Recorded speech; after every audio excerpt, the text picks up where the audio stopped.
The book of Leviticus, chapter 14. Let me make sure the mic is on. It is on. Leviticus, chapter 14, verse 1. God was like, yo, Moses, listen up. Here's the deal for dealing with a leper who's getting cleansed. They got to be taken to the priest. So, like the priest, right? He'll like leave the whole camp and stuff. And then he's going to check out the leopard, leper. And if the leprosy's all healed and stuff that, that's a good sign. So the priest tells the person who needs to be purified to gather two birds that are alive and clean, along with some cedar wood, scarlet, and hyssop. You can also use sparrows instead of birds, by the way. Then the priest will be like, yo, take one of them birds and snuff it out in a clay pot with water flowing through it. Now take the cool bird along with some cedar wood, scarlet thread, and hyssop, dip them and the living bird into the blood of the bird that was killed over the flowing water. Then he's got to sprinkle that dude with the leprosy 7 times. Say he's all good and let the bird back into the wild, open field. The person getting cleaned up needs to freshen up their outfit, give themselves a clean shave, and take a nice, refreshing shower to feel all fresh and clean. Then they can join the group and hang out outside their tent for a whole week. But on the 7th day, he has to totally shave all his hair off. Head, beard, eyebrows, the whole deal. And not just that, he's got to wash his clothes and his body in water, Then he'll be all clean and good to go. So on the 8th day, grab 2 male lambs that are perfect, no flaws. Also get 1 female lamb that's less than a year old, also flawless. Then get a small amount of top-notch flour, mix it with some oil for an offering, and also bring some more oil. And the priest who helps the guy get clean will bring the clean dude and all that stuff to the Lord at the entrance of the cool meeting place. The priest should nab a dope lamb and offer it as a trespass offering. And don't forget to bring the log of oil, then wave them as a lit wave offering in front of the Lord.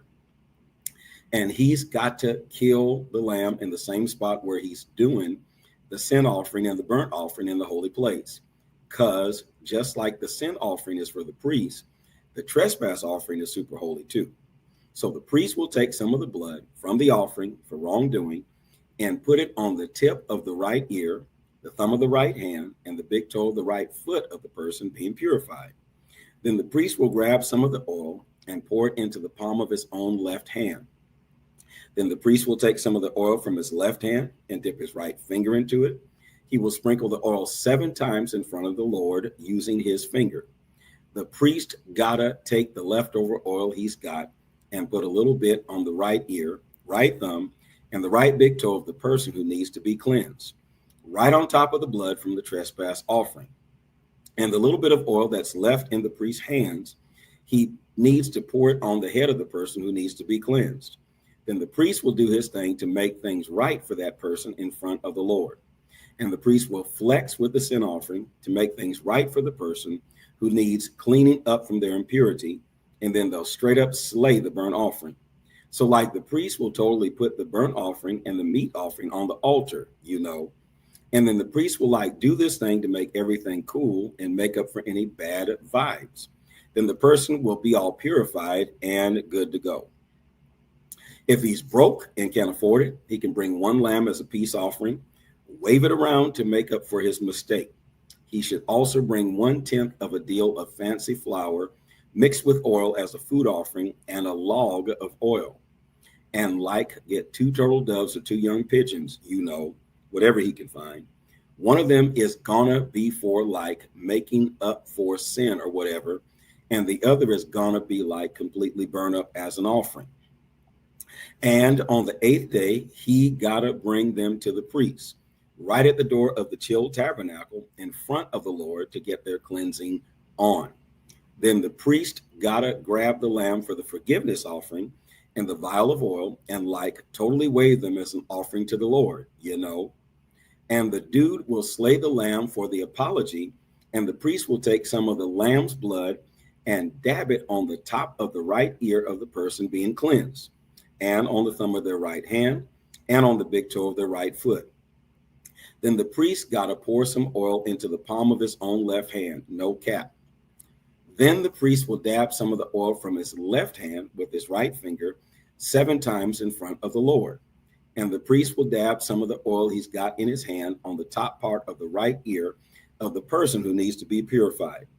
He'll also put some on the thumb of their right hand and on the big toe of their right foot, right on the spot where the blood from the sin offering is. And the leftover oil that the priest has, he should apply on the head of the person being purified to make things right with the Lord. And he should totally offer one of those turtle doves or young pigeons, whatever he can find. TBH. I guess that's to be honest. If he wants to make up for his sin, he should bring a sin offering and a burnt offering along with some food. Then the priest can make things right for him in front of the Lord. This is the rule for someone with leprosy whose hand can't reach what they need to get clean.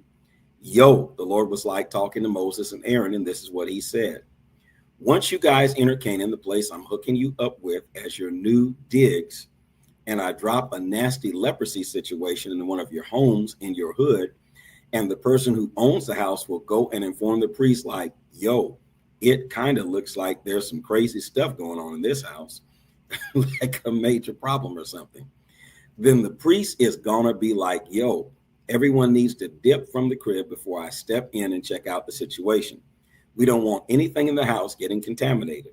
After that, the priest can enter the house and do his thing, emptying it or getting it ready, and he'll check out the infection. Like if there's this infection happening on the walls of the crib with some weird looking green or red marks, which are like lower than the wall, after that, the priest bounces out of the crib and seals the door tight for a whole week. So like the priest will come back on the seventh day and check it out, And like if the disease has like spread on the walls of the house, then there's a problem. Then the priest will be like, get rid of those gross stones with the plague on them. Just chuck them somewhere dirty outside the city, man. And he's going to make sure the whole crib gets a deep clean, like everywhere. They're going to dump all the dust they scrape off the outside, the city, in a gross spot, though. No mess inside, And they're going to swap out those stones for new ones, Then they'll grab some fresh mortar and start patching up the house. And if the plague pops up once more in the house after you've removed the stones, scraped it clean, and put on a fresh coat of paint, so the priest will come and check it out. And if he sees that the infection has spread throughout the house, then it's a serious case of leprosy in the house and it's considered unclean. And he will totally wreck the whole house, demolishing every single stone, all the wood and even the mortar. Then he'll haul it away from the city to some dirty spot. Also, if someone goes into the house while it's shut, they'll be considered unclean until the evening. Anyone chilling indoors got to do laundry. Same goes for anyone grubbing in the house. Got to do laundry too. So like if the priest checks out the house and sees that the plague hasn't spread after they plastered it up and stuff, then the priest will be all like, the house is all good, man. The plague is healed. So like he's got to grab 2 birds, some cedar wood, scarlet material, and this herb called hyssop to clean the house and stuff. And he's going to take one of the birds off. It goes in like a clay pot full of fresh water. Then he'll grab some cedar wood, hyssop, scarlet, a live bird, and dip them in the blood of the dead bird in the running water. That's gross. After that, he'll sprinkle the house 7 times. Then he's got to purify the crib using the bird's blood, running water, a live bird, cedar wood, hyssop, and scarlet. But he's got to set free the bird like outside the city in like wide open spaces and do this atonement thing for the house, and it'll be all clean and stuff. Here's the rundown on how to deal with any type of leprosy or scaly skin issues.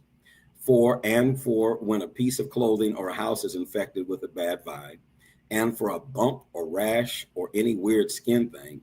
So like, here's the deal. This is the lowdown on dealing with leprosy. Like when things are unclean or clean, this is the law you got to follow. You got to know what's up in the day when things are unclean and when they're clean, Leviticus chapter 15. So like the Lord was talking to Moses and Aaron, he was like, listen up, Israelites. So if any dude has like a gross bodily discharge, he's totally unclean because of it. Gross, huh? Yeah, it's like that. And this is how he becomes unclean when he has a bodily discharge, whether his bodily fluids flow freely or they are blocked is what makes them unclean. Any bed the person with the condition lies on is not clean, and anything they sit on also is not clean. If anyone touches their bed, they gotta wash their clothes, take a bath, and stay unclean until evening. If someone sat on something that someone with an issue sat on, they gotta wash their clothes, take a bath, and they'll be unclean until evening. If someone touches the infected person's skin, they got to wash their clothes, take a shower, and stay unclean until the evening. And if someone with a spitting problem spits on someone who is clean, what's a spitting problem? Then they should wash their clothes and take a shower with water, and they will be considered unclean until the evening. And any chair that someone with the condition sits on will be considered unclean. And anyone who touches anything that was under them will be unclean until the evening.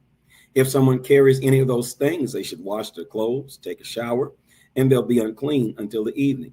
If he touches someone who has a contagious disease and forgets to wash his hands with water, he needs to clean his clothes and take a full-on water bath, and he'll be considered unclean until the evening. Verse 12, if someone with a nasty condition touches something made of clay, it needs to be smashed, and anything made of wood should be washed with water. And once the person who had a bodily discharge has been healed from it, they should wait for 7 days as a part of their cleansing process. They should also wash their clothes, take a shower with flowing water, and then they'll be good to go, all clean and fresh.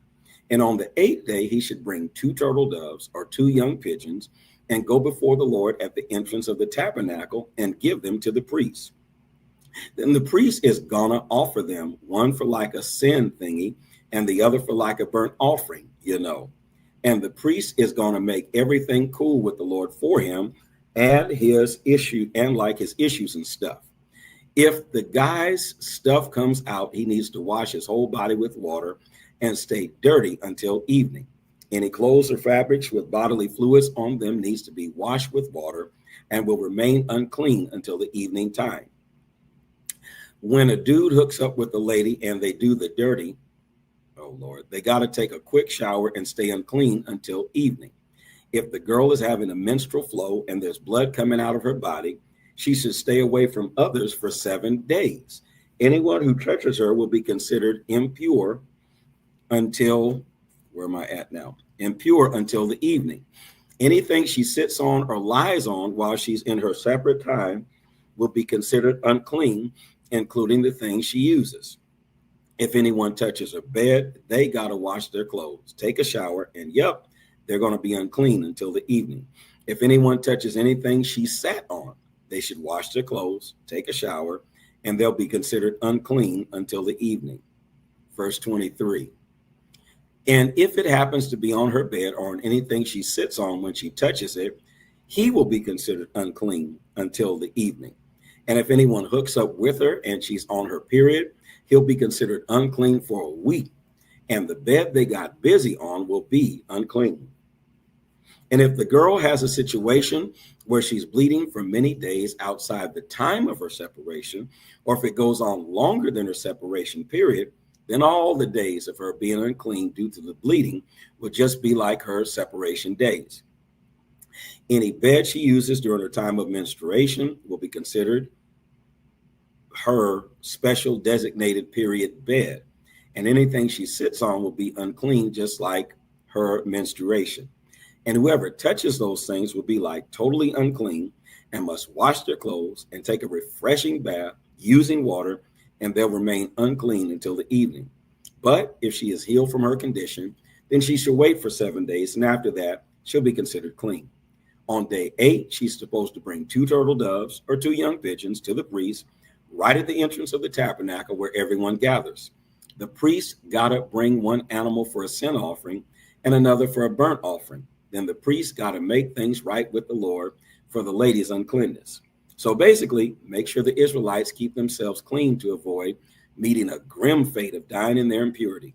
Got to respect my tabernacle, which is chilling with them, Here's the deal for anyone dealing with the reproductive health issues and accidentally spreading their seed, making things messy and unconventional. And for anyone experiencing health issues, whether it's related to menstruation or any other bodily discharge, whether it's a man or a woman, or anyone engaging in activities with someone considered unclean. Leviticus chapter 16. So, like after Aaron's sons offered stuff to the Lord and ended up dying, the Lord started talking to Moses. Oh, the two sons offered it and ended up dying.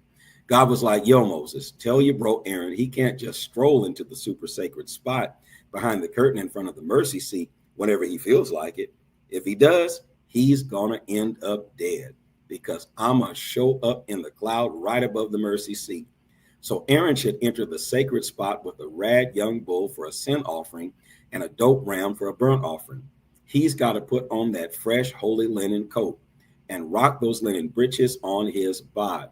Got to flex that linen girdle on top of it with a linen mitre. Those clothes are very sacred, so he better cleanse his skin with water before wearing them. So basically, he's going to grab 2 baby goats from the crew of Israelite peeps as a sacrifice for their sins. Oh, and also a ram for a fire sacrifice. And Aaron will need to flex his sin offering bull just for himself and take care of his own business and his fam too. And he's going to grab those 2 goats and bring them over to the Lord, like right outside the tabernacle. It's going to be lit at the door of the congregation, fam. And Aaron got to draw straws for the 2 goats, one for God and the other for the scapegoat. Scapegoat, by the way, is the Hebrew Azazel, hashtag random goat select.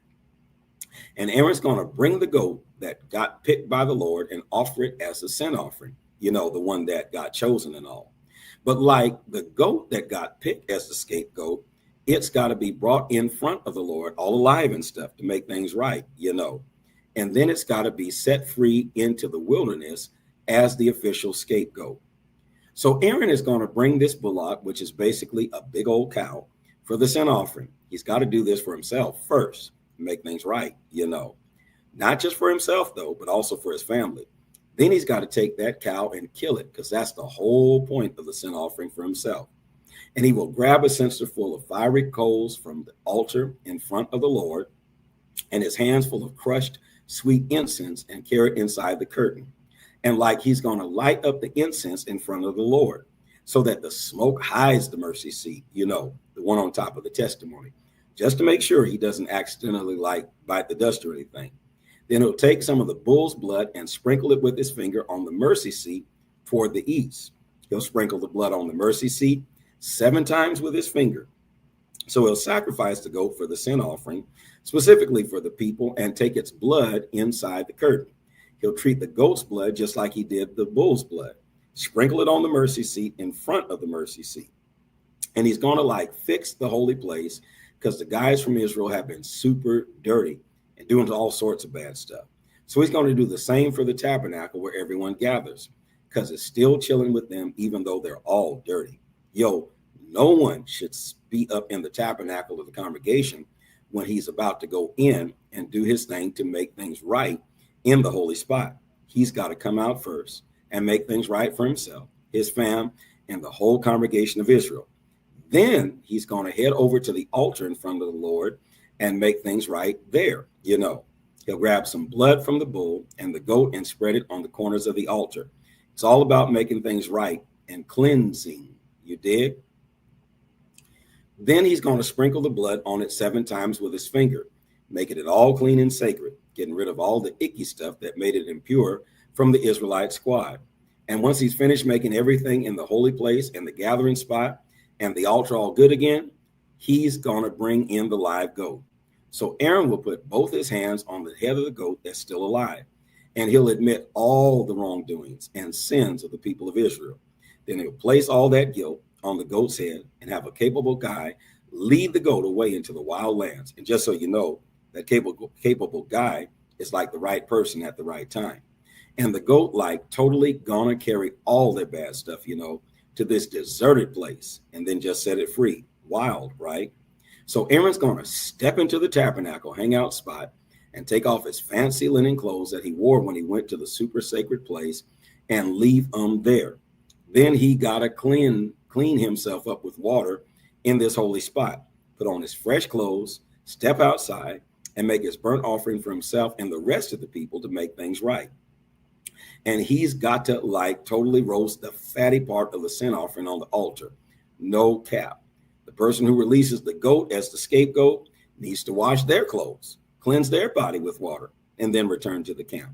The bullock and the goat, which were sacrificed to make up for our wrongdoings, must be taken outside the camp and burned, including their skin, flesh, and dung. And the person who burns them should wash their clothes, cleanse themselves in water, and only then may they return to the camp. Yo, here's the deal. This is going to be a never-ending rule for y'all. On the 7th month, specifically the 10th day, you got to lay low and take a break. No working at all. And I mean everyone, whether you're from here or just visiting.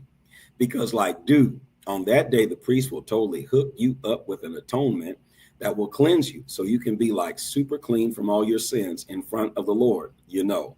It's like a chill day off for you where you don't stress out and just take it easy, totally, intentionally, forever. And the priest, who he will choose and dedicate to serve as a priest in place of his father, will make amends and wear the special holy clothes, also known as the fill his hand garments.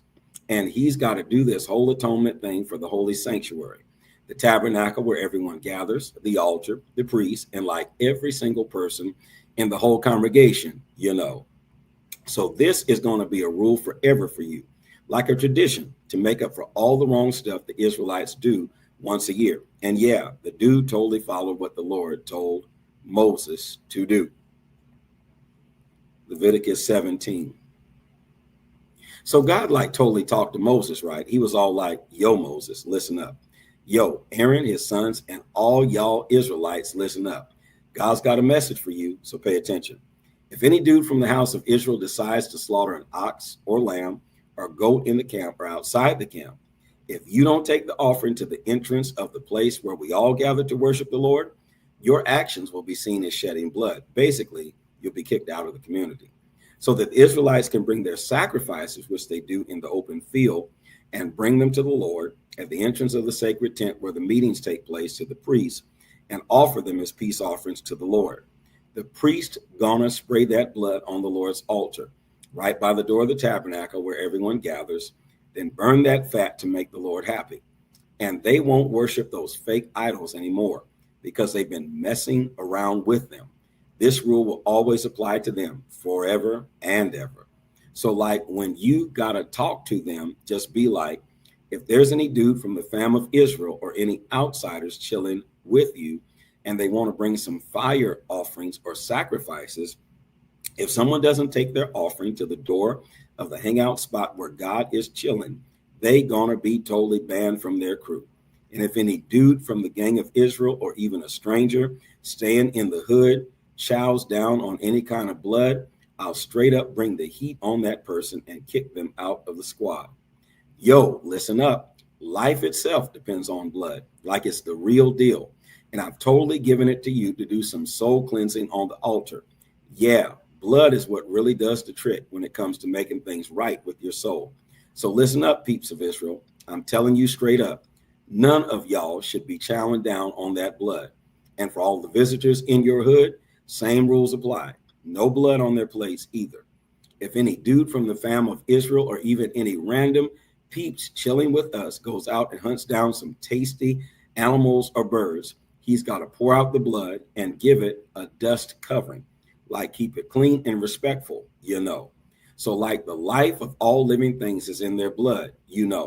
That's why I told the kids of Israel not to eat any flesh with the blood still in it, because like the life of all living things is in the blood, man. If anyone goes against that and eats it, they're totally out of the game. If anyone eats something that died on its own or was torn by animals, whether they're from your own community or a stranger, they must wash their clothes, take a shower, and remain unclean until evening. After that, they will be clean. But like if he doesn't wash or bathe his body, then he's going to have to take responsibility for his own wrongdoings. Leviticus chapter 18. Yo, God hit up Moses with a message. Yo, listen up, guys. This is a message for all the Israelites. So like, hear me out. I'm the Almighty, the God who's got your back. Yo, don't be doing the same messed up stuff the Egyptians used to do when you were living there.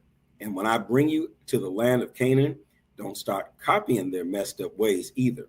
Don't follow their laws and customs, man. Make sure to follow my rules. Always keep my commandments, living accordingly, just so you know I am the Lord your God. So, like, you got to obey all my rules and decisions, okay? Because if you do, you'll have a totally awesome life with me, the Lord. You don't get with fam members to see them in the buff. That's a no-go. I'm the Lord. Hashtag boundaries. You got to respect your parents and not expose their private stuff. Your mom's off limits. So don't go spreading her private business around. Don't do anything inappropriate with your dad's wife. That's wrong, dude. You can't expose the nudity of your sibling, whether they're your dad's daughter or your mom's daughter, whether they're born in the same house or outside. It's a no-no to reveal their nakedness. Don't go exposing the bodies of your granddaughter or your great-granddaughter. That's just as bad as exposing yourself. Keep it covered. If your dad has a stepdaughter from his wife and she's your sister, don't be creeping on her, okay? Keep it respectful and don't expose her nakedness, fam. You don't be checking out or getting with your dad's sister because she's like family, and that's not cool. Don't go around exposing your mom's sister's private stuff because she's practically fam, you know. Verse 14, don't mess with your uncle by getting involved with his wife. That's just plain wrong. She's your aunt, man. Don't be creeping on your daughter-in-law. She's your son's wifey. Keep it respectful and don't be exposing her like that. Don't go exposing your brother's wife, dude. It's like totally stepping into your bro's private territory. Don't be out here revealing the private stuff of a woman and her daughter. And don't be messing around with her granddaughters either. That's her fam, and it's totally not cool. Don't even think about marrying your girl's sister just to annoy her and see her naked while she's still alive. Like, seriously, don't even go there. Keep it classy, bro. And you better not even think about getting close to a girl and seeing her naked for as long as she's kept separate due to her impurity. And don't hook up with your neighbor's spouse. It's not cool and totally not worth it. Yo, don't be sacrificing your kids to Molech or disrespecting in the name of God, all right? I'm the Lord, just so you know. By the way, Molech means Moloch in Greek. Verse 22, don't hook up with guys if you're a guy. It's totally not cool. It's considered like a major no-no. Don't hook up with animals. That's nasty. And no girl should be getting inappropriate with animals either. It's just all messed up, man. Don't mess yourself up by doing any of these things because all the other nations messed themselves up and I had to kick them out. And the land is totally messed up. So I'm like, yeah, I'm going to hold it accountable for all the bad stuff happening. And the land itself is just like, nope, and throws out all the people living there. So like, you got to follow all the rules and laws that I've given you. And you absolutely cannot do any of these disgusting things. And I mean, seriously, this applies to everyone, whether they're part of your own people or a stranger living in your community. No exceptions, guys. Yo, listen up, because the dudes in this land before you totally messed up and did all sorts of messed up things, making the whole place super contaminated and gross. So like, don't be grossed out. But if you mess up the land by making it dirty and stuff, it might kick you out just like it did with the previous peeps before you. If anyone does any of these terrible things, even those who do them will be excluded from their community. So make sure to follow my rules and don't get engaged in any of these disgusting practices that were done by people before you. Don't taint yourselves with them. I'm the Lord, your God. Leviticus chapter 19. God hit up Moses like, yo, Pete, this fam, listen up, all the homies in the Israel crew. God's hollering at you saying, yo, y'all got to keep it holy because I, the Lord, your God, I'm all about that holiness. You got to show mad respect to your moms and dads and keep it chill on the Sabbaths. I'm the real deal, the Lord, your God. Don't get caught up with idols or create your own trendy gods, fam. I'm the OG, the Lord, your God. And if you want to flex by offering a chill sacrifice to the Lord, go for it whenever you feel like it, no pressure. You got to chow down on that sacrificial offering right away, like same day and the next day. But yo, if there's anything left till the third day, You got to roast that stuff up in the fire. No leftovers allowed. And like if you eat it all on the third day, it's like totally gross and unacceptable. Do just know. So, like, if anyone eats that thing, they'll like totally be held responsible for their wrongdoings because they disrespect the sacred thing of the Lord. And that person will totally be kicked out from their gang. And when you gather the crops from your land, don't completely take all the crops from the edges of your field, and don't collect every last bit of the harvested crops. Don't be greedy with your vineyard, okay? Like, don't pick all the grapes. Leave some for those in need, whether they're poor or strangers. Just remember, I'm the Lord your God, so be kind and generous. Don't swipe stuff that isn't yours. Don't front or be fake, and don't fib to your squad. Verse 12, don't fake when using my name, and don't respect your God's name. I'm the Lord, FYI. Don't scam or steal from your homie, and don't keep a worker's paycheck overnight. Give it to them immediately. Don't be dissing the deaf or tripping up the blind, bro. Just respect God, because I'm the Lord. When judging others, make sure you don't play favorites based on their social status. Treat everyone fairly and with integrity, regardless of whether they're rich or poor. Always strive to be just and impartial when making judgments. Don't go spreading rumors and gossip among your peeps. And don't stand in the way of helping out your neighbor when they're in need. Just a heads up, I'm the Lord, so you better stay in line. Don't harbor any hate for your bro deep down inside. If you see your neighbor messing up, call them out and help them avoid sin. Don't let sin stick to them, you feel? Don't seek revenge or hold grudges against your peeps, but treat your neighbor as you treat yourself. I'm the Lord, by the way. You gotta follow my rules, okay? Don't let your animals crossbreed. Like, seriously, keep them from mixing it up. And when you plant crops, stick to one type of seed. None of that mixed stuff, all right? And don't even think about wearing clothes made of both linen and wool. That's a big no-no. If anyone has sexual relations with a woman who is a servant, engaged to be married, but not set free yet, they shall be punished, but not with death, since she is not free. The punishment shall be beating, because she has been mistreated. And he's got to bring his trespass offering to the Lord right at the door of the tabernacle where everyone gathers, like a ram. That's what he's supposed to bring for his trespass offering. And the priest is going to hook him up with a ram as a peace offering to make things right with the Lord for the mistake he did. Once that's done, his wrongdoing will be totally forgiven. So when you finally settle in the land and have planted all kinds of food producing trees, remember this: for the first 3 years, consider the fruit off limits. Like, it's not ready yet. Don't eat it just yet. But in the 4th year, all the fruit from the tree should be set aside to give thanks to the Lord. It's all about praising him. And like in the 5th year, you can totally feast on the fruit so that it gives you mad good vibes and your abundance, because like I'm the Lord your God and all that. Don't chow down on anything with blood, and stay far away from magical stuff and time watching. Don't shave or trim the edges of your beard or mess up the corners of your beard. You shouldn't carve yourself or get any tattoos as a way to honor the deceased. Remember, I'm the Lord. Don't sell out your daughter and make her a prostitute.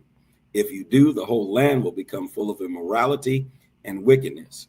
Make sure you respect my chill downtime and treat my sacred place with mad reverence, because I'm the Lord. Don't hang out with people who mess with spirits or try to be all magical. It's not cool, and you'll just end up feeling dirty. I'm the real deal, the boss, the Lord your God. Respect your elders, man. Give props to those wise old souls, and show reverence to your God. I'm the one and only, the Lord. If a random person stays in your hood, you got to treat them with respect. Can't be hating or putting them down or anything, Like, be chill and show some love, man. No need to cause trouble or be mean. That's not cool. Treat the outsider chilling with you like a part of the crew. Show them love like they're one of your own. Because, bro, back in the day, we were strangers in Egypt. Just a reminder, I'm the Lord your God, so keep it real. Don't be unfair when making decisions or sizing things up, whether it's using a measuring tape, a scale, or any kind of measurement. You got to have fair scales, fair measurements, a fair container, and a fair liquid measure, okay? Because I'm the Lord your God who rescued you from Egypt. Just saying, hashtag no cheating, hashtag grateful. So like, you got to follow all my rules and make sure you do everything I say, because I'm the Lord and all that. No biggie. Please put these words in the comment section. This is the word of the Lord. Follow, like, and subscribe. Hit that arrow at the bottom of the screen and share this video. Shall we pray? God, as we go through these passages of scripture, what really sticks out to me is we're to treat people fairly and to treat them as we desire to be treated. This is all about a certain way of conducting ourselves and carrying ourselves before you, different from the world. At first glance, it may seem totally overwhelming, all these various rules and regulations and guidelines and stipulations, but it all points to the fact that you expect your people to be right, do right, act right, think right, and to behave right. And so even though we're not up under all of this, and all of this is fulfilled in the sacrifice, in the life, the death, the burial, and in the righteousness of Christ Jesus, we thank you that these principles don't go away. They apply to us now. And because of the sacrifice of Christ, we can come up to your standard of righteousness. We're grateful for that and thankful for that. And we ask this all and declare this all, and we're grateful for it. In Jesus' name we pray. Let everyone say, thank God, amen, and put in the comment section, this is the word of the Lord.